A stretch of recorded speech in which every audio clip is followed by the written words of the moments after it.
Hello students, இப்போ நம்ம class 11 business mathsல first chapter matrices and determinants பார்க்க போறோம். அதில் exercise 1.2ல question number 6ல இருந்து 11 வரைக்கும் பார்க்கலாம்.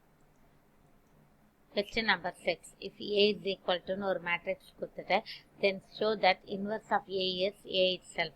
So இதுக்கு inverse கண்டுபிடிக்கணும். Inverse கண்டுபிடிக்கணும்னா first step என்ன? Determinant A.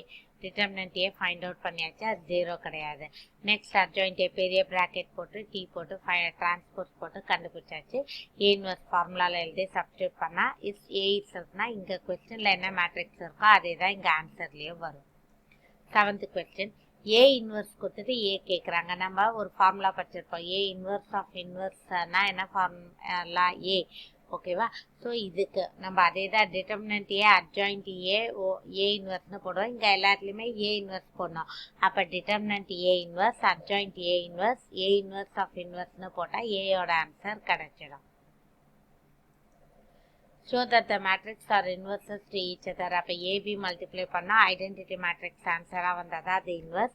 BA multiply பண்ணாலும் identity matrix ஆன்சரா வரணும். ரெண்டுமே வந்துச்சுன்னா they are inverses to each other. இப்போ செகண்ட்ல by 5 காமனா இருக்குன்னா by 5 எடுத்துருவோம். அப்போ கண்டிப்பா ரெண்டுத்தையும் மல்டிப்ளை பண்றப்ப diagonal ஃபுல்லா ஆன்சர் 5 5 5 தான் வரும். அதை காமனா எடுத்தா identity matrix வந்துடும். Question number 9. இந்த மாதிரி AB inverse equal B inverse A inverse நோட்டை மூணா பிரிச்சிங்க. ஃபர்ஸ்ட் A மேட்ரிக்ஸ் எழுதி டிட்டர்மினன்ட் A, அதுக்கு அடுத்தது வந்து அட்ஜாயிண்ட் ஏவோட ஆன்சர் என்ன, தென் A இன்வர்ஸோட ஃபார்முலா. ஓகேவா? அதே போல் அடுத்தது B. டிட்டர்மினன்ட் Bனா என்ன, அட்ஜாயிண்ட் B என்ன வரும், B இன்வர்ஸோட ஃபார்முலா. அடுத்து AB மல்டிப்ளை பண்ணி போட்டு determinant AB adjoint AB AB inverse. இப்போ இந்த B inverse A inverse multiply பண்ணோம்னா இந்த ஆன்சரும் சேமாக இருக்கும். இதில் இந்த -1/2 வெளியே மட்டுமே வச்சுட்டு அப்படியே ஸ்டாப் பண்ணிடலாம். இப்படி உள்ளே கொண்டு வரணும்னு தேவையில்லை. 10th sum. Lambda answer find out பண்ணும், பட் இட் ஹாஸ் நோ இன்வர்ஸ்னு கொடுத்துட்டாங்க. எப்போ ஒரு மேட்ரிக்ஸுக்கு இன்வர்ஸ் இருக்காது, அதோட டிட்டர்மினன்ட் வேல்யூ 0வா இருந்தால் தான் இன்வர்ஸ் இருக்காது. அப்போ இதோட டிட்டர்மினன்ட் வேல்யூ 0ன்னு வச்சு எக்ஸ்பேண்ட் பண்ணோம்னா லாம்டாவோட ஆன்சர் 7/4ன்னு வரும். அதாவது எப்படின்னா 11 lambda plus 24னா -28 -1 into 22 minus 36 plus 3 into 14 minus 9 lambda. அப்போ 11 lambda minus 28, 22 minus 36 minus 14 minus 1 into minus 14 plus 14 வரும். plus 3 into 42 14 வந்து 42 minus 27 lambda. lambda மட்டும் பண்ணால் -16 lambda, நம்பர்ஸை பண்ணால் 28 plus 28 இங்கே வந்தால் -28. ஸோ மைனஸ் கேன்சல் ஆகிடும். அப்போ lambda 28/16. நம்ம வந்து 2 டேபிள்ஸில் கேன்சல் பண்ணால் 14/8, அகெயின் 2 டேபிள்ஸில் பண்ணால் 7/4. ஸோ லாம்டாவோட வேல்யூ 7/4ன்னு கிடைக்கும்.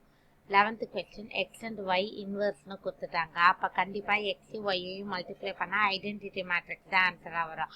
ஸோ இது ரெண்டுத்தையும் மல்டிப்ளை பண்ணி போட்டால் ஐடென்டிட்டி மேட்ரிக்ஸுக்கு ஈக்குவல்னு போட்டால் இப்போ இதில் 6 - 3p எதுக்கு ஈக்குவல் 0க்கு, அப்போ பியோட ஆன்சர் கிடைக்கும். இல்லை இது 0க்கு ஈக்குவல்னு போட்டால் q ஆன்சர் கிடைக்கும். இது ஒரு மெத்தட். இல்லை இன்னொன்று மெத்தட் என்ன பண்ணலான்னா இந்த எக்ஸோட மேட்ரிக்ஸை மட்டும் எழுதி அதுக்கு இன்வர்ஸ் கண்டுபிடிங்க. டிட்டர்மினன்ட் எக்ஸ் அட்ஜாயிண்ட் எக்ஸா தென் எக்ஸ் இன்வர்ஸ். அந்த ஆன்சரும் இந்த ஒய்யோட ஆன்சரில் உள்ள எல்லா நம்பரும் சேமாக இருக்கும். பட் PQக்கு பதில் அங்கே ஒரு நம்பர் வரும், அதுதான் 2 and -3 அப்படியும் போடலாம். ஸோ இப்போ நம்ம எக்ஸசைஸ் 1.2ல கொஸ்டின் நம்பர் 6லேருந்து 11 வரைக்கும் பார்த்துருக்கோம். இதில் உங்களுக்கு எதாவது டவுட்னா கமெண்ட் செக்ஷனில் போஸ்ட் பண்ணுங்கள். லலிதாஸ் மேத்ஸ் சேனலை சப்ஸ்கிரைப் பண்ணுங்கள். தேங்க்யூ.